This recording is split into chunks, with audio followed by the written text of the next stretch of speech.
Literally, good to see. Glad that we can be together this morning, and thankful for this opportunity. First Lord's Day of a new year, and I'm not telling you anything when I tell you that we're not promised this year, by the way, but we have just completed 2025, and the prospects of 2026 are before us, and it's natural to think at times like this when we mark dates on the calendar. It's natural to think about where we've been and where we want to go. And I suppose that the lesson this morning will certainly be along that line. I was thinking a good bit about, maybe the message that I ought to be thinking about at this time of year, and that might be good to share with this audience. When I think about the things that we want to accomplish in the year to come, well, there are a number of things, but one fundamental goal that I have and that I believe would be useful to every person in this room that's responsible and able to understand what I'm saying, no matter what age you are, is that I want to be more wise. And I want to be less foolish. And I believe that the Bible is the place we go to find just exactly how to do that.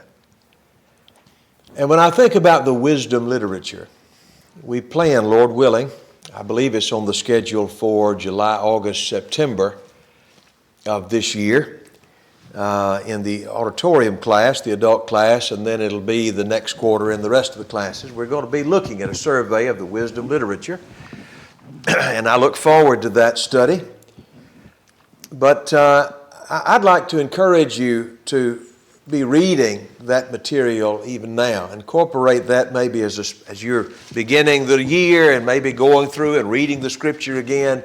Can I encourage all of us to make special effort to take time to go through and read the wisdom literature? Well, by that we mean Job, Psalms, Proverbs, Ecclesiastes, and Song of Songs, particularly Job and Ecclesiastes and Proverbs.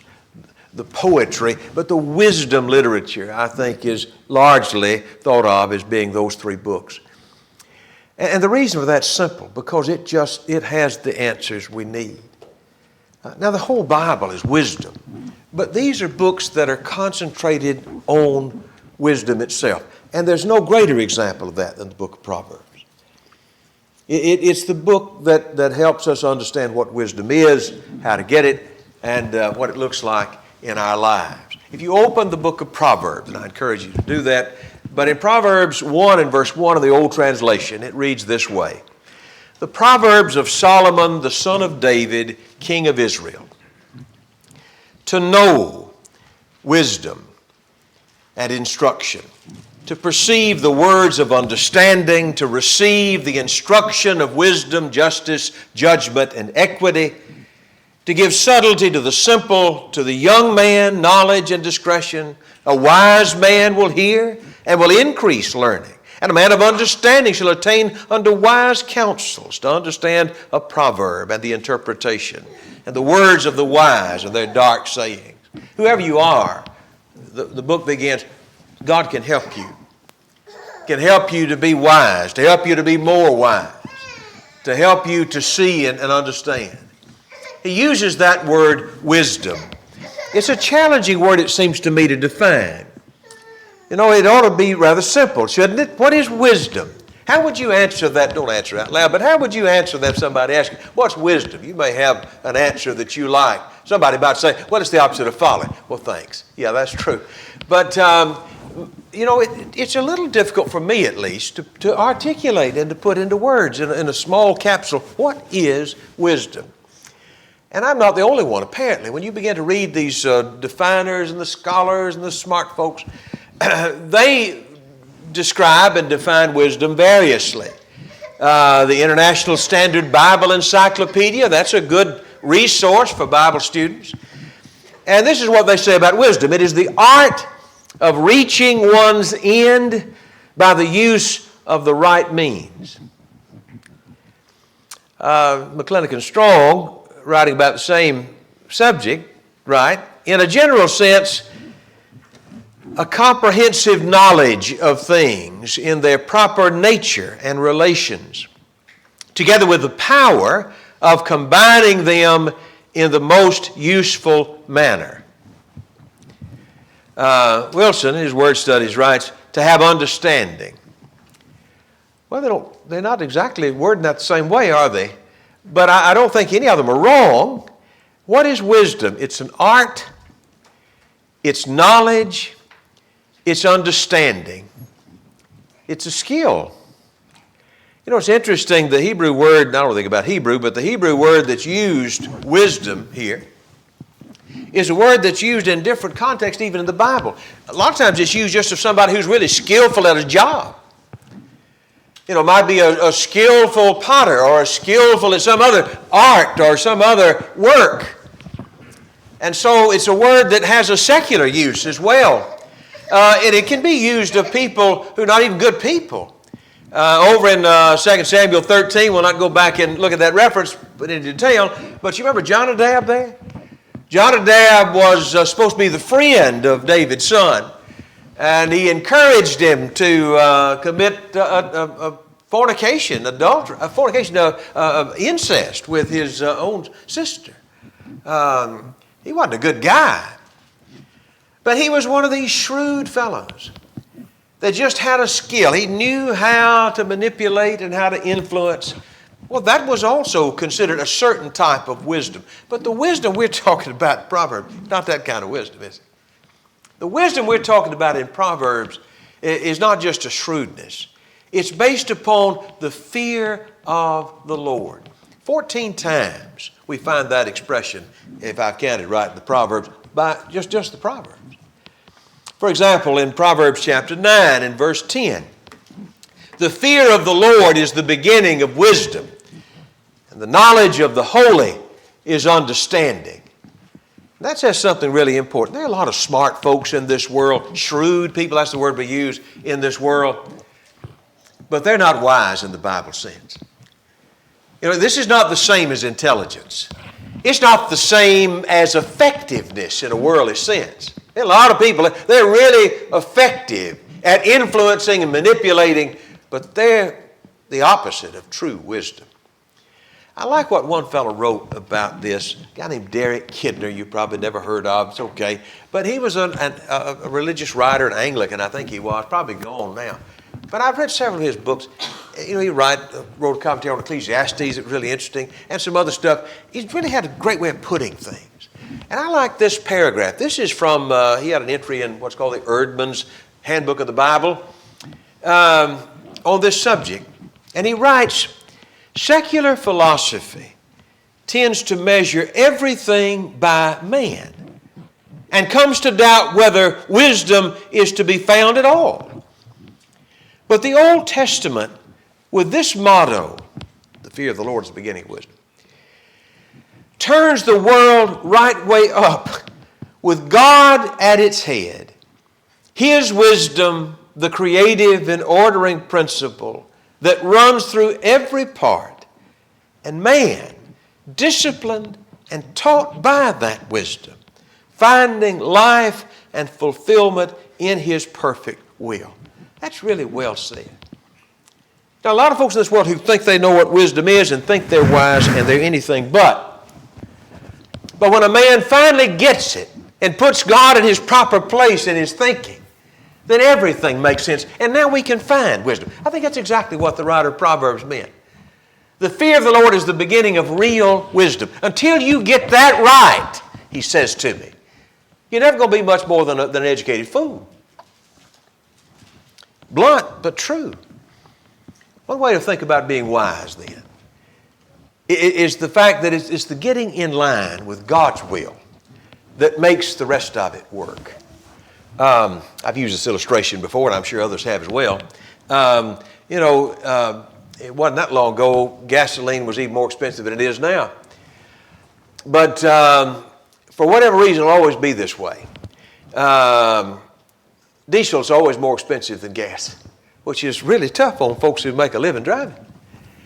But even if you're a guy like me, let's suppose I had a big old diesel pickup truck. Imagine that. Anyway, and I go up to a gas station, and I say, diesel is high. This unleaded stuff is $1 cheaper. I think I'll just use that in there. Well, you can do that. You can try, but it won't work. And if you try it enough, nothing's going to work. You're going to be in some real problems.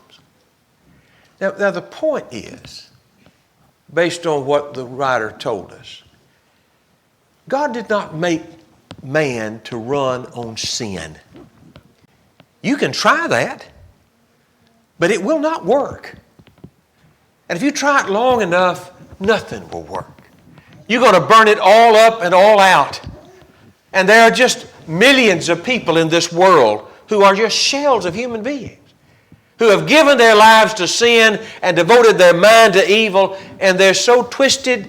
Well, what did Paul say about some people? Their consciences are seared as with a hot iron. And they are hopeless. I don't know who the hopeless people are. I can look at somebody, he may look like he's way out, and he may be a lot closer than I think. Sometimes people get burned and they learn from that and turn. I'm not being discouraging here, other than to say, when we play with sin, we risk becoming that person who is just beyond help. God forbid. God wants us the opposite. He wants us to be wise, and to be wise to give Him His proper place.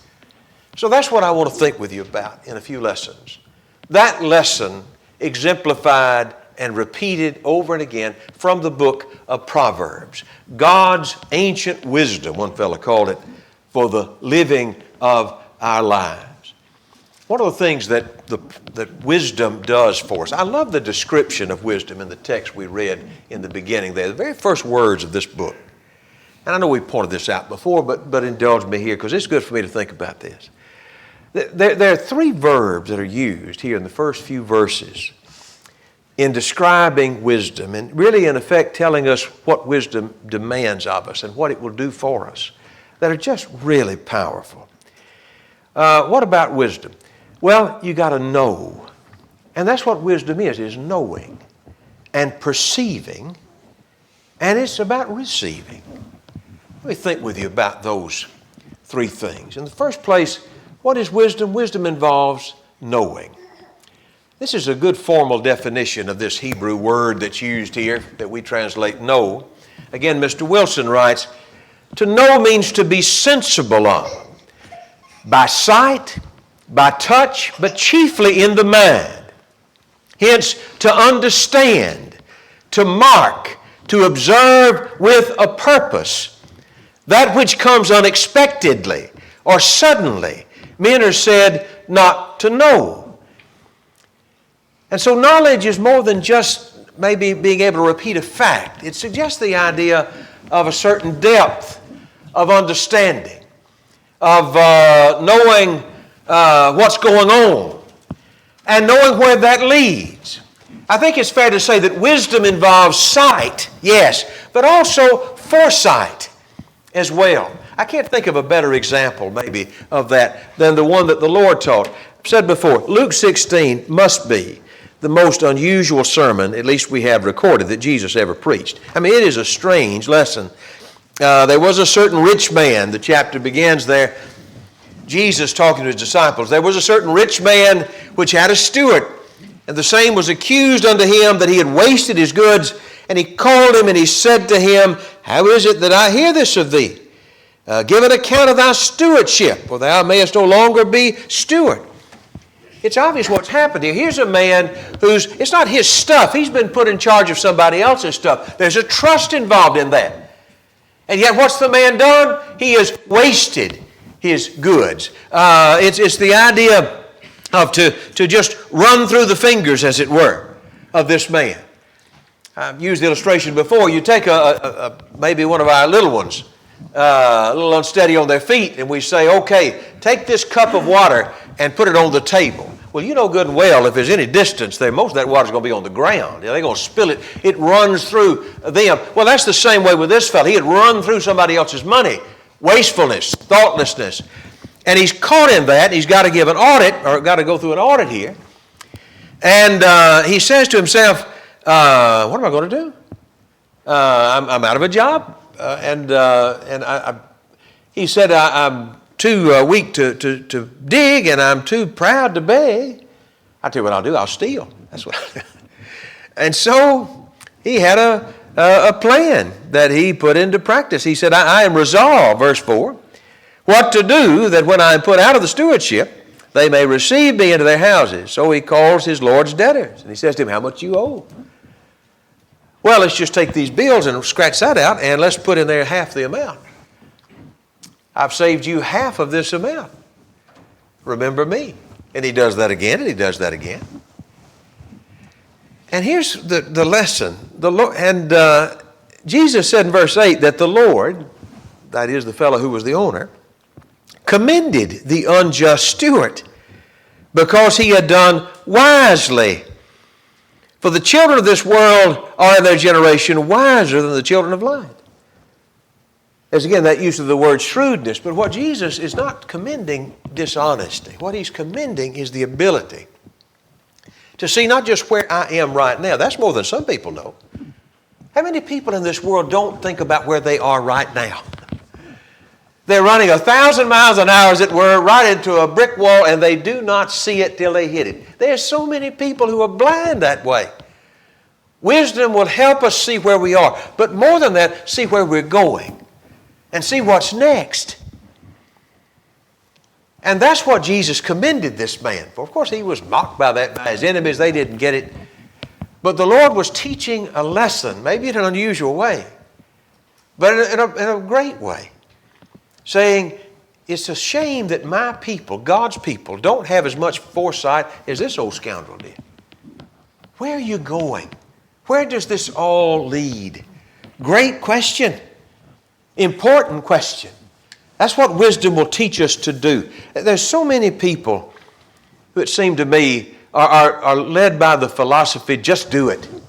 That's what the shoe company says, right? Just do it. Just jump. Don't worry about it. I think wisdom does better than that. Wisdom forces us to consider the consequences of our actions and to consider being prepared for what is to come. That's wisdom. Let me go back to our text there in Proverbs 1 and look at another word that he uses there. Wisdom involves perception. The word perception, in formal definition, the background idea of the verb is to discern, this article said. It includes the concept of distinguishment that leads to understanding. The verb refers to knowledge which is superior to the mere gathering of data. It is a power of judgment and perceptive insight and is demonstrated in the use of knowledge. Through the years, I've made the point that when I read this definition, somehow I think about the eye doctor. I don't know why. But it's the idea of, what do you discern? What do you see? What do you really see? Do you distinguish between these things that might be close together but very different? What's your perception? That's one thing they'll test you for. Have you ever taken the colorblind test? You'll have to draw blood for that. What they do is they show you, a circle of circles.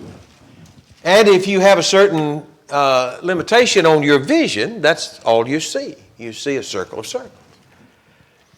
But if you have the full range of color view, you'll see that there is in this circle of circles actually a number that can be perceived. So here are two guys sitting in front of this picture. And they're both looking at the exact same thing, but one sees more than the other sees, right? That's wisdom. That's exactly what wisdom is. I think a great illustration of that is Matthew 4. We've talked about this. When the Lord was driven by the Spirit into the wilderness after his baptism, it was the Lord who put him out there in the deserted place, and the devil came to tempt him. And the first temptation that we read about that the devil, after Jesus had, by the way, fasted for 40 days and was hungry, the devil came to him and said to him, "If you be the Son of God, then command these stones to be made bread." And the question might be asked, well, what's wrong with that? Didn't Jesus multiply food and later on in the miracle of the loaves and fishes? Yes. Anything sinful about bread? No. Wasn't he the Son of God? Yeah. What's the problem? What's the problem? What is the problem? Well, you know the problem. And the Lord knew. The Lord remembered, all of the quotes that Jesus, his response to the devil was, you remember, man shall not live by bread alone, but by every word that proceeds out of the mouth of God. That's a quotation from Deuteronomy 8. We were just looking at Deuteronomy in our classes recently, and the young people will be looking at it this quarter. And in Deuteronomy 8, we find there a reminder. Moses, at the end of this story, the new generation going over into the promised land, reminded them of their childhood. And he says, you remember all those years that God led you, 40 years in the wilderness. Verse 2 says, to humble thee and to prove thee, and to know what was in thine heart, whether thou wouldest keep his commandment or no. And he humbled thee, verse 3, and suffered thee to hunger, and fed thee with manna, which thou knewest not, nor did thy fathers know, that he might make thee to know that man doth not live by bread alone, but by every word that proceeds out of the mouth of God. Jesus thought back on that story of the wilderness and how that God intended. He put them in the wilderness in the first place, going through and around Canaan, not going directly. He did that in part to teach them to lean on him, to trust him. And the Lord said to himself, he said, if I were to work this miracle, it would show that I don't have confidence in my Father who put me here. I will trust him. I'm in his hands. Man shall not live by bread alone, but by every word that proceeds out of the mouth of God. Now I'll tell you something. That's perception. The devil is clever. You think you're always going to see the hook in the bait? Not without wisdom. I think about so many other examples, and we don't have time to maybe exploit this point. But when the people came to Saul, King Saul, when God had said, wipe out the Amalekites, and they said, hey, we brought all these animals to sacrifice to God. Saul said, that's okay. If he'd been wise, what would he have said? Something very different. And I think about myself, and I think about times and situations where if we're not wise, we're going to make a problem for ourselves and for others. So wisdom is desperately needed by us. We need to have that wisdom the Lord showed us here. One more thing I want to mention here, and we'll close. But back in our text, another thing that goes with wisdom, knowledge, perception, and reception. To receive the instruction. Again, Mr. Wilson says to receive here suggests the idea of to take as a charge, as a command. The Bible is not a book of suggestions. It's a book of commandments, of instruction. I like to think about that passage in James. We've read this recently, but it's a great point that's made there in James chapter 1 when James writes, exhorting the brethren, wherefore, this is the old translation, wherefore, my beloved brethren, let every man be swift to hear, slow to speak, slow to wrath, for the wrath of man works not the righteousness of God. I'll say this again quickly. I've admitted to you, I think of this as a really good prayer that we ought to pray in reference to each other. It's a good thing when you wake up in the morning, maybe before our feet get off the bed and hit the floor, to pray this prayer. Lord, help me today.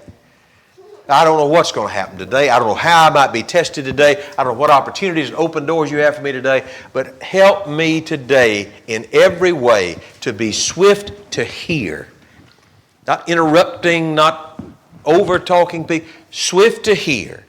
slow to speak, slow to react, and slow to wrath. Help me today to think like that. But I think it's proper to say likely the main context of this passage is not so much our relationship with each other, but our relationship with God. And so let me, in reference to God, not be angry with what God has allowed me to experience. And not be quick to talk, but quick to listen when it comes to the wisdom of God. Right. But he goes on to say, verse 21, wherefore lay apart all filthiness and superfluity of naughtiness. That's a great expression. The overflow of wicked, useless, sinful things, and receive with meekness the engrafted word which is able to save your soul. It's as if God, you know, I've never done much grafting on trees. I got a friend of mine who's done quite a bit of that. You know, you take a limb from one tree and you graft it onto another. That's a Bible concept. And it's the idea here of this word we've been grafted with and joined to. And what he said is that you need to receive that with meekness. Exactly. I think it's the New English translation. That's a fairly new translation to me. I was looking at this phrase from that translation, and it says here, receiving with meekness, it says, humbly welcome the engrafted word. That's a great way to say that. Don't be fighting and fussing and complaining. When you see the will of God, receive it humbly. Receive it. Receive with meekness the engrafted word, which is it's a problem. The way people in our society, in Western culture especially, raise their children is just really discouraging and terrible. Everything's up for a vote. Everything is, what do you want to do? Instead of leading, we really push the children into leadership, which is really bad for kids in all kind of ways. Makes them unhappy. So we don't learn at an early age how to take orders. That's one reason why you have a business, you want to hire somebody. It's a shock to these folks, these young people that you're hiring, maybe their first job, they're going to have to do things they don't want to do. Welcome to the world. They didn't learn that lesson. And then we bring that to the church and we think, well, this book's up for a vote, and well, I don't like that, so I don't worry about that. Wisdom knows better. And it's the essential part, it seems to me, of wisdom is the humility to take direction. So we're here in James, might as well read James 3 and verse 13. Who's a wise man and endued with knowledge among you? What's a real wise man look like? James writes, let him show out of a good conversation his works with the meekness of wisdom. The meekness of wisdom. Obey God with meekness, strength under control, guided by his wisdom, exactly. Chapter 4 and verse 7. Great instruction here. Submit yourselves therefore to God. Resist the devil and he will flee from you. Draw nigh to God and he will draw nigh to you. Cleanse your hands, ye sinners. Purify your hearts, ye double-minded. Who are you calling double-minded? You. That's what he's saying. Be afflicted and mourn and weep. Don't mourn and weep because you've been caught. Mourn and weep because you did it. Let your laughter be turned to mourning and your joy to heaviness. Humble yourselves in the sight of the Lord, and he will lift you up. I don't know how you separate wisdom from receiving instruction, and I don't know how to separate receiving instruction from humility. That's where it starts. You're not in charge. If you are, you ain't going the right way. It's got to be God that leads my life. And when I'm sure of what he says, it's right with me. It's well with me. No complaining. Just humble obedience to the one who knows more than we can ever know. So I'm going to quit there. We'll try to pick this up sometime later.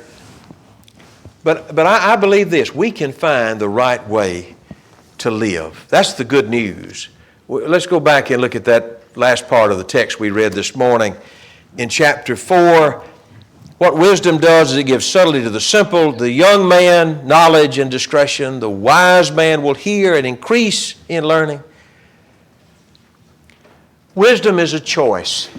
I hope to emphasize that even more in a lesson upcoming. But please do take that with us today. Wisdom is a choice. If I were to ask you, who's the wisest person that you personally know? I'm talking about godly wisdom. Maybe somebody comes to your mind. Maybe it was your mother, maybe your father, maybe somebody that you knew, you appreciated as a teacher, whatever it might have been. But you think about that person. Understand that I don't have to be as smart, have as many IQ points as somebody else does, but everybody can be a wise person. And wherever I am on this spectrum, I might be well down the line. I might be wise, but I can be wiser. Or I may be way behind. And I may be just constantly disappointed in my judgment, my decision. I don't have to stay there. And the whole point of this effort is if God gives me today, the rest of the day, and tomorrow, much less to say this whole year, I don't have to be where I am now a year from now. God can help me to be more wise. That's my ambition. I'll just tell you, that's my ambition. And I believe I'm talking to people who have that same ambition. Let's help each other. Let's let the Word of God help us get there. So that'll be our purpose, to maybe present a few lessons from this book along that line. And I appreciate so much the kind way that you have listened today. It may be that you're here this morning and you are not a child of God. If that's the case, I will say something wise is to begin the service of God. This is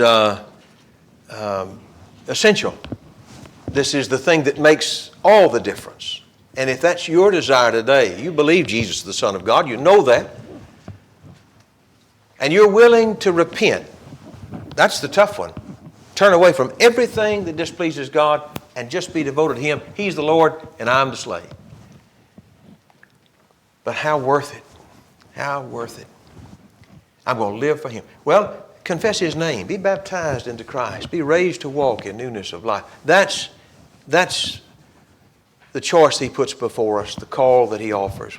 Will you obey that? If you're here as one who's done that, but you're not living according to His precepts and principles, you're not letting the wisdom of God lead your life, you've perhaps let Him down in some special way, particular way, please make that right. If we can help you, if we can pray with you or for you, let us know right now. While we stand and sing, will you please come?